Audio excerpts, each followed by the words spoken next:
I'm giving you all the chances you can get, Gwyneth. Work with me and I'll make this all go away. Wow. Ganyan ka na ba ka-desperado? Nang dahil hindi mo makuha si Dave? Pati ako uululin mo? Well, sorry, Bianca. Lalabanan kita. At this time, aagawin ko ba sa'yo si Dave? Tingnan natin. Yan ang pinakamalaking pagkakamaling magagawa mo, Gwyneth. Lahat ng ginawa mo, pagsisisihan mo.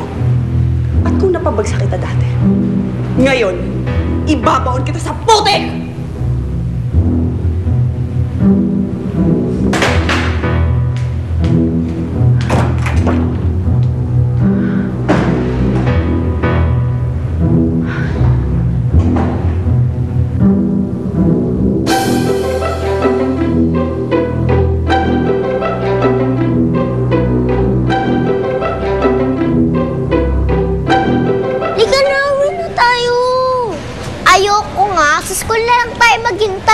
Sabi ni nanay, susunday niya ako sa school. Sayang naman ang oras natin. Umuwi na tayo para makalaro na tayo. Basta. Ayoko nga, mauna ka na. Ayoko na naman mapagalitan ako ni nanay, no? Sige na nga.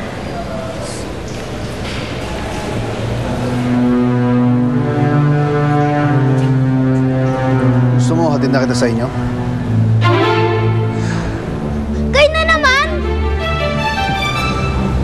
Ba't takot ka? Meron nga akong pasalubong sa'yo, oh.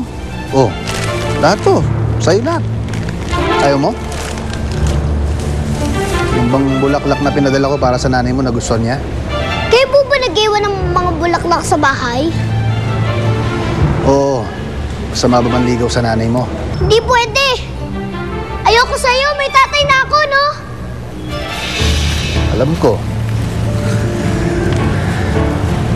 Kasi ako tatay mo eh. Hello, anak? Ay, Dave, si Nanay Anggi ito. Pasensya ka na, ha? Tumawag na ako. Ikaw lang kasi mahihilingan namin ng tulong eh. Dapat nga kahapon ko pag ginawa to, kaya lang ayaw ni Helen na madamay ka. Bakit po? Ano nangyari? May problema po ba? Si Lester, kilala mo siya, di ba? Alam mo na, nandito kasi siya sa bayan eh, parang may masamang binabalak. Sige, pupunta po ako dyan agad. Huwag kayong magalala, Nanay Angge. Sige. Ayoko maniwala sa inyo! Sinungaling kayo!